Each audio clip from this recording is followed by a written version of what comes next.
Buen día, amigos de Novotecnología.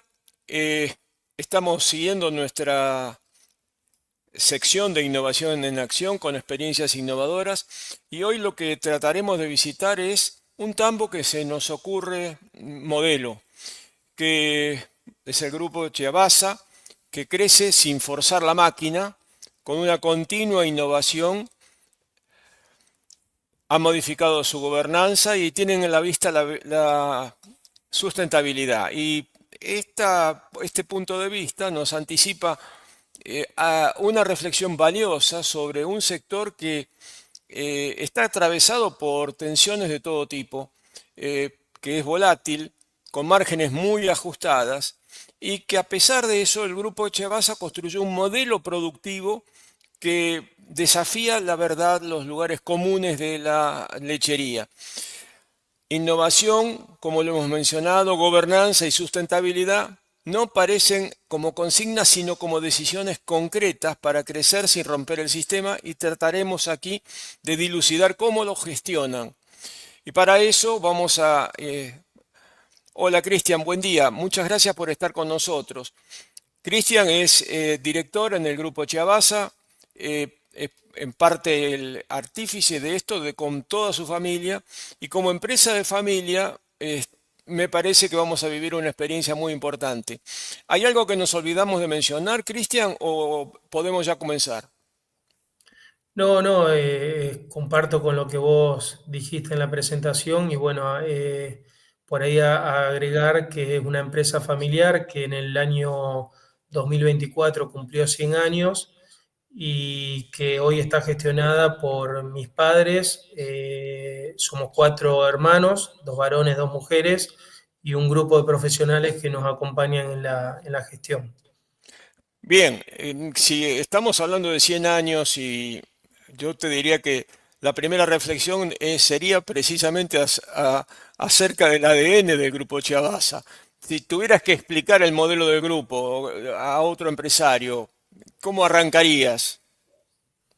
Mirá, me parece que primero tiene que ver con una visión que tuvo mi papá o desde la generación de él a nuestra generación, donde yo siempre destaco la visión que tuvo de, en lugar de separar el campo, las vacas, las herramientas, que es algo que pasa mucho en las empresas agropecuarias, él tomó, digamos, la iniciativa de decirnos, che, ¿por qué no seguir juntos los hermanos de manera de hacer crecer la torta, agrandar la torta y poder generar empleo y agregar valor en la comunidad que es Carlos Pellegrini, provincia de Santa Fe, donde nacimos y nos educamos, digamos, ¿no?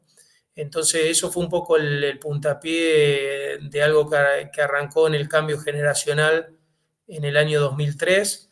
En aquel momento un poco lo que se hizo fue mucho crear o empezar a desarrollar algo que ya se hacía, pero intensificarlo aún más, que es crear un esquema de valor agregado en origen, y para eso lo que tuvimos que hacer fuertemente es pensar en el mediano y largo plazo, porque ahí por el 2003 estaba todo el boom de la soja, de la siembra directa, y mi papá siempre estuvo convencido en que en lugar de cerrar el tambo, lo que había que hacer era intensificar y seguir agregando valor en origen, y para eso durante los últimos 20 años reinvertimos el 90% de las utilidades, fuimos sumando un equipo de profesionales que en aquel momento eran solamente un veterinario y hoy son más de 20 profesionales universitarios de distintas ramas, porque es un equipo interdisciplinario donde hay ingenieros mecánicos, Bien, veterinarios, agrónomos, licenciados en recursos humanos también. Así que vamos a bueno, ver eso en particular, pero me resulta difícil entender cómo tu padre, que es el que ha elegido competir en un negocio difícil. Es un negocio de un commodity. Y bueno, a ver, ganar o perder competitividad en un negocio commodity es realmente difícil. O sea que no eligieron un campo fácil. ¿Es así? sí, tal cual, como vos decís, digamos, cuando estás hablando de un commodity, en general vos sos precio aceptante y lo que hay que trabajar en esos casos mucho es en economía de escala, en eficiencia, en innovar. pero creo que también hay que trabajar como cadena y entender bien qué necesita tu cliente, en este caso la industria láctea o el frigorífico en el caso de la carne vacuna o porcina, y ahí también aparecen oportunidades de crear negocios en donde te despegas un poco del precio del commodity, pero porque estás agregando algún valor, que puede ser en eficiencia en logística, puede ser en el momento que vos le provees la materia prima que hace que la industria láctea, no sé, a lo mejor no tenga un turno de 40 operarios sin producir porque no le llegó la leche. Bueno, hay muchas cosas en las que hemos trabajado que nos permitió tener precios por arriba de lo que tiene un commodity que tienen que ver con esto que te digo, ¿no? Hay algo que me despertó mi curiosidad. En alguna entrevista que vimos tuya, vos mencionás esto de crecer sin forzar la máquina. Eh, ¿Qué quiere decir esto como filosofía de trabajo? ¿Cómo lo traducirías? Mirá, no me acuerdo en qué contexto lo dije, pero a ver, la realidad que los crecimientos muchas veces son desordenados, pero tal vez lo que dije del desafío de lograr un equilibrio cuando las cosas te están yendo bien y te entusiasmas y tenés esa pasión por lo que haces, es de ver, digamos, en qué momentos son momentos para crecer y que hay desorden y que hay desafíos también que te llevan a un crecimiento profesional y personal, y en qué momentos hacer ciertos parates porque los contextos del país o de la actividad, o mismo mirando puertas adentro de la empresa, necesitas de ordenar un poco en ese nuevo nivel al cual llegaste, ¿no? Eh, Quiere decir entonces que estamos pensando en un crecimiento continuo o en básicamente, una sustentabilidad. Ahora, ustedes están permanentemente, por lo que yo entiendo, pensando en este tema de la sustentabilidad. Y no toda la sustentabilidad paga, es decir, que te paga, no toda la sustentabilidad la reconoce el mercado. Tu reflexión sobre esto. Sí, bueno, la sustentabilidad, como sabemos la mayoría, digamos, tiene tres aristas, ¿no? La social, la económica y la ambiental. En términos sociales, yo creo que la actividad nuestra es muy interesante porque hoy en día una empresa como la nuestra, trabajando 2.000 hectáreas de campo, genera empleo para 95 familias. Probablemente si fuera un esquema agrícola puro, estarían con empleo directo solamente 4 personas, 5 personas. Eso desde el punto de vista social y también venimos trabajando mucho con un equipo de 2 psicólogas donde buscamos mejorar el clima laboral, que la gente se conozca, trabaje en equipo.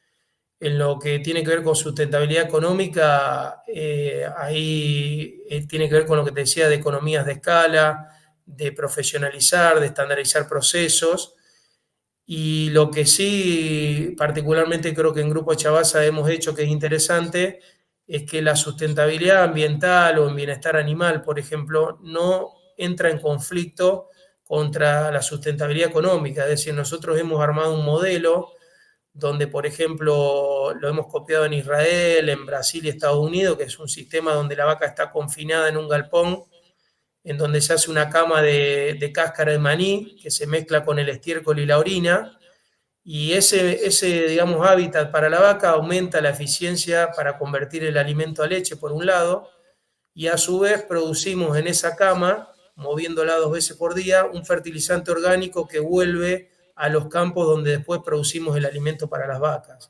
Es Quiere decir, decir que logramos. esto lo vamos a ver seguramente ahora, muy poco está usando una convergencia tecnológica importante y de muchos sectores. Ahora, no me gustaría que nuestros miembros de la comunidad de innovadores que van a ver este video se crean que esto es un paraíso. Yo imagino que eh, a lo largo de este tiempo, tanto tu padre como ustedes han tenido que tomar decisiones difíciles. Y entonces, te pediría tu reflexión sobre eso, acerca de cuál es la decisión más difícil de tomarla, aún sabiendo que era la correcta a largo plazo. Bueno, a ver, fueron varias, digamos, por ejemplo, cuando hicimos este sistema de galpones de compost, Fuimos el primer tambo en el país de hacerlo, en un clima diferente al de Israel, por ejemplo, y al principio nos fue muy mal porque no encontrábamos la manera de que la cama funcionara, digamos. Entonces se volvía muy húmeda, era muy, digamos, un ambiente hostil para los animales y habíamos invertido un montón de dinero. Y ahí, por ejemplo, toda la red o el networking de profesionales y colegas que hicimos alrededor del mundo nos ayudó para ver cómo modificar lo que habíamos extrapolado de Israel y adaptarlo a Argentina. También hubo situaciones de mercado donde a veces tales estrategias comerciales que uno toma, no sé, en pandemia, por ejemplo, fue un momento de quiebre grande porque parecía que no se iba a consumir leche, entonces algunos clientes tuvieron que cerrar su cadena comercial y tuvimos que salir a comercializar la leche a otras industrias. Bueno, hubo varios eventos donde fue Pero desafiante. como titular, como dueño del negocio, ah, ¿han ustedes tenido que también como empresa de familia limitarse en algún momento? Y me imagino que también habrá habido decisiones difíciles en cuanto a la gobernanza. Mira, en general en cuanto a gobernanza, la verdad que siempre tuvimos muy buena unión y sinergia familiar entre los hermanos y mis padres. Yo siempre cuento que la visión empresarial por ahí a esta empresa familiar se la dio tal vez más mi papá y la parte de unión familiar la aportó mi mamá, digamos. Entonces de chiquito nos hemos llevado siempre muy bien los hermanos. Sí hay veces en donde hay ciertas cosas referidas a, por ejemplo, los distintos espacios de decisión que existen en una empresa familiar, que son la asamblea de accionistas, el directorio, las gerencias y después el rol que puede tener o no todos los familiares como empleados de la empresa. Entonces ahí sí hubo que ir madurando y tal vez no fue tan fácil entender que no todos ocupamos los mismos espacios, los mismos roles y que cada lugar requiere de ciertos niveles de formación, de habilidades y de responsabilidades y también deben ser retribuidos de distinta manera. Entonces eso es algo que hay que, digamos, uno viene de una familia en donde el sistema generalmente en la familia somos Igualitario. iguales o hasta te diría que al revés, si hay alguien que es más débil, la familia trata De de ayudar. compensar o ayudar más a ese miembro de la familia que necesita más ayuda. Y en la empresa por ahí tiene una lógica que difiere en algunas cosas y bueno, hay que buscar el equilibrio, digamos, por la salud de la empresa y de la familia en esos dos mundos que se juntan en la empresa familiar. Bien, no has eludido la respuesta y eso te lo agradezco realmente. Pero tratando ahora de mirar lo tecnológico, lo específicamente tecnológico, el tambo es, como creemos, una convergencia de muchas tecnologías y lo que me parece, eh, lo que ustedes buscan es que esto funcione como un todo y no como una suma de inversiones aisladas ¿es así? ¿Cómo lo ves? Y ya poniendo el tema en la visión tecnológica. Sí, siempre fuimos, digamos, mi papá era muy innovador o sea, fuimos una familia innovadora. Obviamente, en los últimos que yo, 20, 30 años, la tecnología en general aceleró la velocidad con la que aparecieron soluciones. Bueno, en su momento mi papá en el año 78 ya tenía una espina de pescado con línea baja, con fosa, bueno, temas de pastoreo y después cuando fuimos entrando los hijos de la siguiente generación, fuimos incorporando muchas tecnologías como los collares de actividad y rumia ya en el año 2011, que recién hoy se empiezan a consolidar en los últimos años, 10, 15 años después en el país. Lo que te comentaba del galpón de compost, tenemos toda una sala rotativa con medición electrónica, con identificación electrónica, medición de leche, puertas separadoras y bueno, todo eso hace que vos puedas atender y monitorear muchísimo mejor a cada animal de manera individual y la gente sea más eficiente porque, por ejemplo, hoy tenemos 2.400 animales con collares para monitorear esos animales y nuestra gente sabe cuáles son esos 70 animales que tienen que atender cada día, ¿no? Cada uno de ellos tiene su performance, Exacto, tal cual, gracias a una tecnología que 15 años atrás no existía. tal cual, exacto. Eh, Esto indica que esto continúa y la pregunta es, las cosas cambian y entonces lo que ahora te pregunto es más tirando hacia la línea del horizonte. Vista la velocidad del cambio, ¿dónde estás mirando hoy día o dónde está el grupo Chavasa mirando con, yo diría, eh, con ojos interesados? ¿Cuál es realmente, en qué tecnologías están interesados? Bueno, te voy a separar un poco primero lo estratégico y después más específico en el tambo. Por ejemplo, hace Vale. 3, 4 años atrás tomamos la decisión de abrir una nueva unidad de negocios en producción de cerdos. Eso tenía que ver básicamente con un criterio de diversificar un poco los ingresos de la empresa. Si bien ya estaban diversificados porque hacíamos 2.000 hectáreas de agricultura y eso lo transformábamos a leche, algo de carne genética y el fertilizante orgánico, nos parecía importante. Y yendo más específico ahora a lo que es lechería, nosotros entendemos que va a haber un proceso de concentración de tambos que necesitas tener cada vez más escala y en ese sentido estamos haciendo ahora una nueva sala de ordeñe para ordeñar el doble de vacas de las que ordeñamos en la actualidad y producir el doble de leche. Y estamos haciendo también, o empezando a mitad de año, un galpón para poner bajo techo unas 960 vacas, que es prácticamente las vacas que hoy todavía están a cielo abierto, básicamente porque ya tenemos comprobado con 1.000 vacas que hemos puesto bajo galpones, que cuando vos controlás ese ambiente no solo tenés una mayor eficiencia de conversión del alimento a leche, sino que también desperdiciás menos alimento, que es el 50% del costo de producción, y tenés la posibilidad de ese fluente convertirlo en un fertilizante orgánico, también teniendo sinergias en la parte agrícola.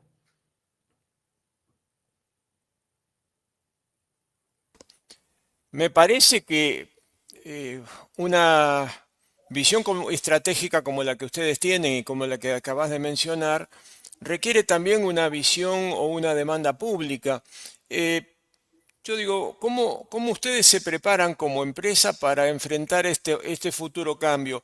¿Qué esperarías del Estado y qué esperás básicamente del sector? Es decir, ¿hay responsabilidades compartidas? ¿Vos ves que haya cosas que modificar en el futuro como para que se haga el cambio más sostenible y sustentable?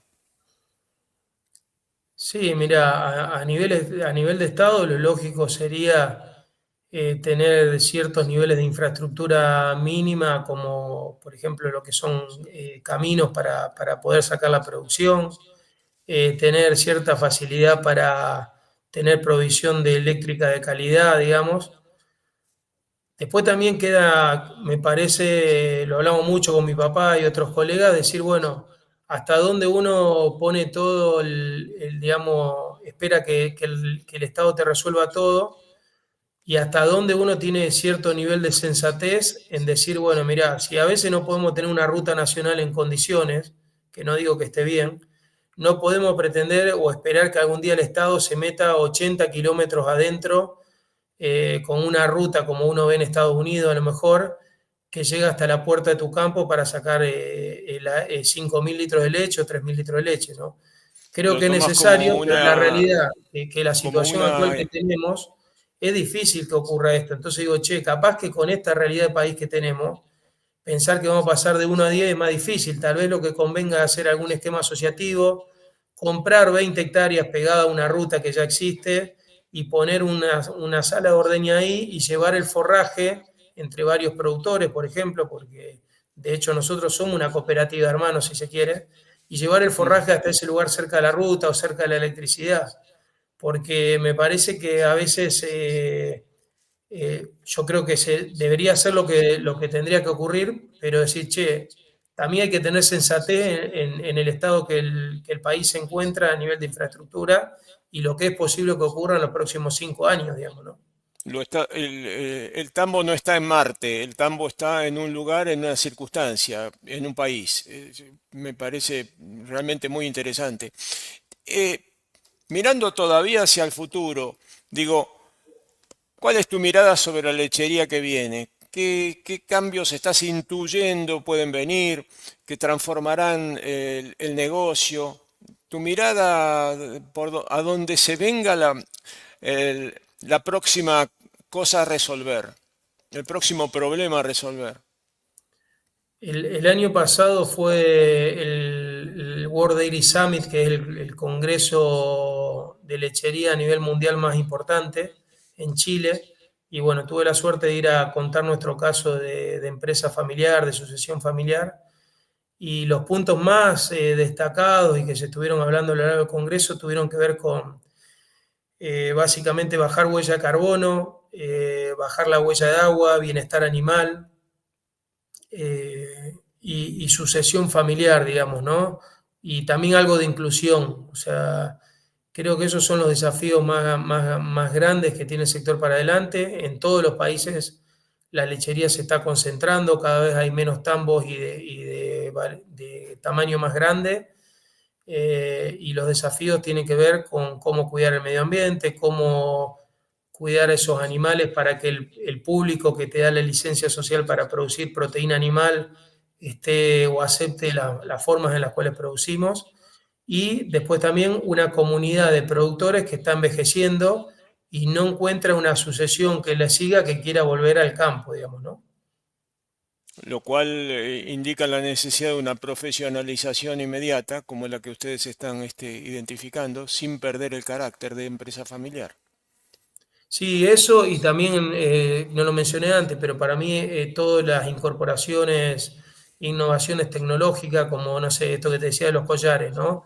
Donde un veterinario que vive a 60 kilómetros del campo puede ver en su celular el día que está de franco o antes de arrancar a la mañana cuántas vacas hay enfermas, cuáles son, ver si el tratamiento que hizo el día anterior funcionó o no, o tener separado cuando llega ya con una puerta automática las vacas que tiene que tratar. Bueno, todas esas cosas jerarquizan el trabajo del empleado rural o del profesional rural y lo vuelven más atractivo, ¿no? O sea, no es lo Sí, mismo estar en una oficina definitivamente. mirando una computadora y cambiando collares bajo un techo que estar 8 horas al rayo del sol viendo qué animal tenés enfermo o qué animal está en celo. Sí, seguramente. Claramente es así. Ahora, si estuvieras dándole un consejo a otros empresarios, yo diría eh, que hoy dudan acerca de invertir, o ¿cuál sería lo que te vendría a vos como sugerencia, vista la experiencia que Mira, ustedes han tenido?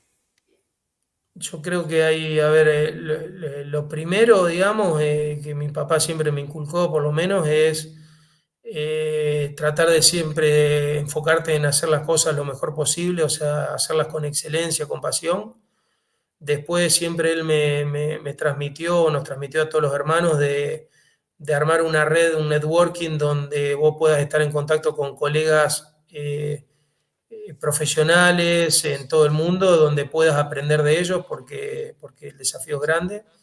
Y siempre mi papá tuvo claro una visión de mediano a largo plazo y no nos corrimos de ese rumbo, digamos, ¿no?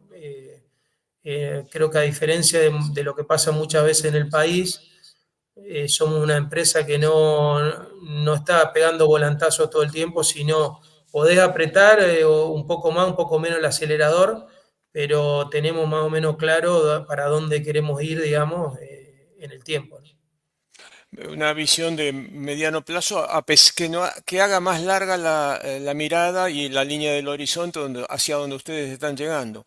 Estamos llegando al final de nuestra entrevista, que ha sido muy valiosa, pero como siempre te damos eh, nuestra costumbre es que no te preguntamos y deberíamos haber hecho, de modo que mientras vos pensás la respuesta, yo voy a ir compartiendo aquí tu celular, donde has tenido la gentileza, y el sitio del grupo. Te escuchamos. No, estaba pensando una pregunta tal vez que muchas veces me han hecho en otros lugares. Che, ¿cómo hizo tu papá para que vuelvan los cuatro hijos, tu papá y tu mamá, para que vuelvan los cuatro hijos a trabajar a la empresa? Porque es algo muy atípico, por lo menos en nuestro sector. Y yo siempre cuento que mis viejos fueron muy generosos y abiertos en- primero los hemos visto personas muy apasionadas cuando éramos chicos en lo que hacían. Es decir, si bien no íbamos al campo, prácticamente, siempre mi papá traía gente, técnicos, asesores a mi casa a almorzar y mi mamá los esperaba con un plato de comida, con algo rico, todo, y veíamos esa pasión que mi papá tenía por lo que hacía. Que eso muchas veces la gente está quejándose continuamente de la actividad que hace o renegada con lo que hace o las problemáticas que tiene.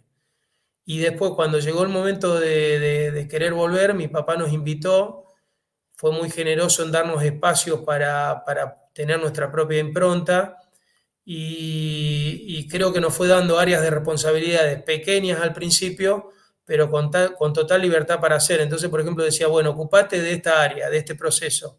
Che, bueno, ¿y cómo hago? Bueno, hacé como vos quieras. Y bueno, ¿y con quién me hago asesorar? Y buscá vos el asesor que vos creas. ¿Y cómo lo vendo? Y bueno, vendelo vos como te parezca. Creo que ese proceso, digamos, en donde hay que darle autonomía a la persona, que haga su propio camino, que se equivoque todo, es fundamental para sentir estado de pertenencia, para sentir que uno pone su granito de arena y también para volverte una persona autónoma, digamos, ¿no? Excelente por tus conceptos que realmente comparto, pero también señalando una cosa que me parece importante.